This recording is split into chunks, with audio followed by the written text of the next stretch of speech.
Hi everyone, this is Rihanna from A Frugal Life, and today we are talking about how to find your best side hustles. And if you like videos on side hustles, personal finance, and living your best life on way less money, please hit that subscribe button down below. So did you know that 44 million Americans have a side hustle or a part-time job they consider a side hustle? If you don't have a side hustle, there are tons of reasons why you need to get one. And no matter what your age or physical abilities, there is a side hustle out there for everyone. So a side hustle can add extra income that allows you to do things like purchase a car or get an education, or even to purchase something really fun that you wanted, like a trip to Disneyland or something like that. After the pandemic, of course. A side hustle can also lead into another career. It can give you experience and skills and contacts to move your career from what you're doing right now to something you love. A side hustle can also help you pay off debt and even retire early. And the best thing about a side hustle is that when things happen, like losing your job because of, say, a pandemic, then you have some backup money coming in that's not just your day job money. So right before the pandemic hit, I actually did lose a job, not because of the pandemic, but because of layoffs. And if I had lost my job during the pandemic, it would have been even harder to find a job. And luckily, I had some side hustles to fall back on, things like renting a room, dog sitting, and other things that I'm going to talk about. If you want to know what kind of side hustles I do, I will put some cards up above and you can check out those videos later. But in this video, we're going to actually talk about what you can do to find the best side hustle for you. So I have been side hustling for years. I am the queen of hustle, and there are a few things I have learned that you need to do. The first one is to do your research. You're going to research all different kinds of things, but the first thing you're going to do is research what people are paying for in your area. And you can do that by looking on Facebook Marketplace for services, looking on Craigslist, looking on the local newspaper ads, asking around local Facebook groups what types of services people are looking for. Tell them you're just looking for research purposes and have them give you feedback. So I know people tell you to actually look at skills that you're good at first. What good is it to decide that if you're going to walk dogs if nobody in your area needs a dog walker? What good is it to do any of those things if there's no actual market for it? So you can also look at competition in the area at this time. So if you like to bake cupcakes and you're thinking kind of in your head that you want to do that, make sure that that's an actual thing that people want by doing your research, and make sure there are actually not 14 other people in your neighborhood doing it. So I want you to research what people are looking for, what people will pay for what they're looking for, and how much competition is in the area. The number one way to find your perfect side hustle is to find out what people want, give it to them at a price that they're willing to pay, and not have to compete with a ton of other people to sell your service or your product. So number two is important. I know that it's going to upset some people, but I have to say it, is while you're looking, you're going to get sucked into MLM schemes. So people, when they see that you want to have a part-time job, it happens on our group all the time, will start trying to recruit you into their MLMs. What you want right now is a side hustle.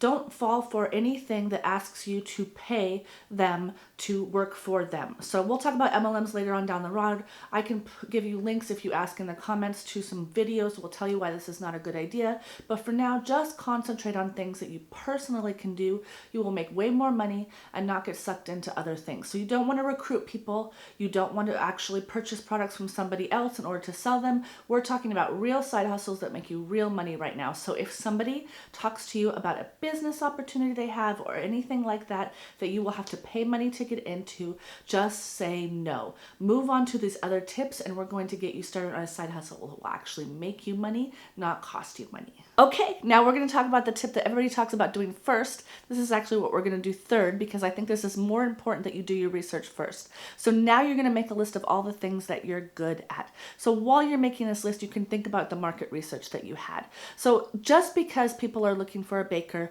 don't only put down baking. Of course, you're going to put down all of your skills, but while you're putting down your skills, you're going to think about ways you can pivot those skills into what people are actually looking at. So do you know how to bake? Do you know how to cook? Do you know how to sew? Do you love animals? Are you really into manual labor, like you're very strong and you have some mechanical skills?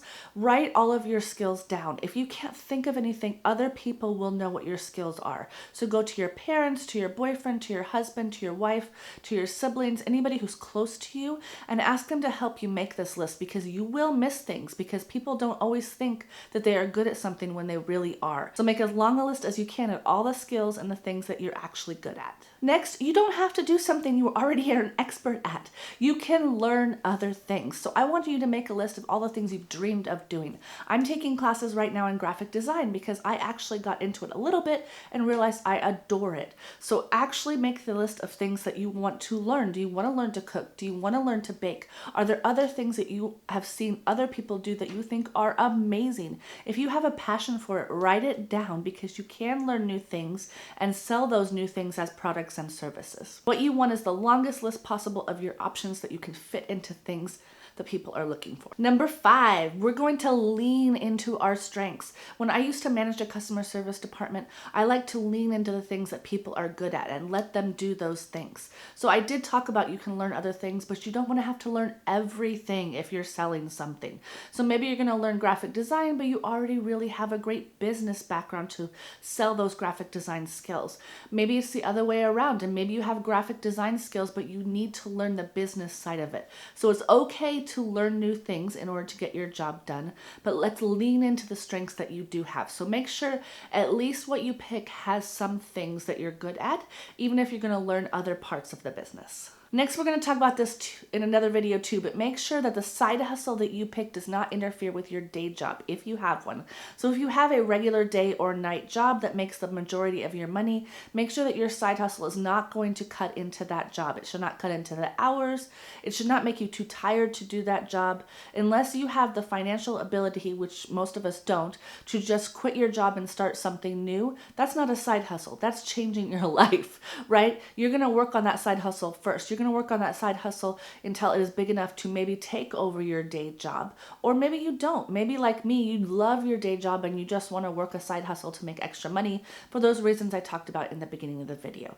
So your perfect side hustle, though, is going to be something that does not interfere with your or anybody else in your household's day job, because that's the money that you're going to use to stay safe and stable and pay your bills while you're working on your side hustle. So now you've done a lot of things. You did your market research. You're going to take your market research and you're going to combine it with your lists. Combine it and cross-reference your lists. Did you find out something you're good at that people actually want that you can charge money for? Did you find out something that you're good at that you can learn something about and charge money for? So there is bound to be a cross in all of these things. You don't have to start out with a bunch of side hustles. If you find out that you're good at a lot of different things, don't start them all at once. Just start out with one side hustle at a time. Get good at it, make money at it, organize yourself around it, and then you can add additional side hustles if you want. If you make those 3 lists, you will find something that you're good at that you can do. If you have to, you may need to bring somebody in to help you get started with this, like your husband or your best friend. But there's always a side hustle that everybody can do. There are no excuses out there. Even if you're disabled, people make money if they're disabled. Even if you're elderly, I have an elderly friend who makes a ton of money on side hustles because she uses her skills and experience and wisdom to do so. So everybody has something that they can do. I actually have even a video up above of things that teenagers can do. So no matter what your age or ability, there is a side hustle for you. And last but not least, once you find your side hustle, make sure you stay organized from the very beginning. If you don't have the money, you don't have to get an accounting software, but make sure you keep track on at least a spreadsheet or even in a binder of all of the expenses, all of the money that you use to purchase materials to do something, all of the equipment you use if you're a mechanic or mowing lawns or something like that, even a website that you build, business cards that you get, every single little thing you pay for that helps you with your business, you should keep track of. And then every dime you make on your business, you should keep track of, because you are going to need to pay taxes at the end of the year. So we never encourage anybody to not pay taxes on a side hustle, even if it's a cash business. If you're going to build this into a real business, you need to do it right. Make sure you follow the laws. If you're baking, make sure you follow the cottage laws in your industry and get a business license that get your kitchen checked out. It sounds like a lot, but every business has rules around it. They are not too overwhelming for most things, and a lot of things you can get around having to do the rules by working for a third-party service. Like if you want to dog walk, you can work through Rover and not have to get your own business license. So there are lots of things you can do. If you have questions about your specific side hustle that you're interested in, I do have a lot of knowledge and reference material on lots of different side businesses. I'm happy to answer your questions. And that is going to be it for today. Again, please subscribe down below so you don't miss any videos, and hit that notification bell. And if you don't want to do anything, the biggest thing you can do to help us out is to hit that like button. So hit that like button and tell us that you like these videos and that you want more of them.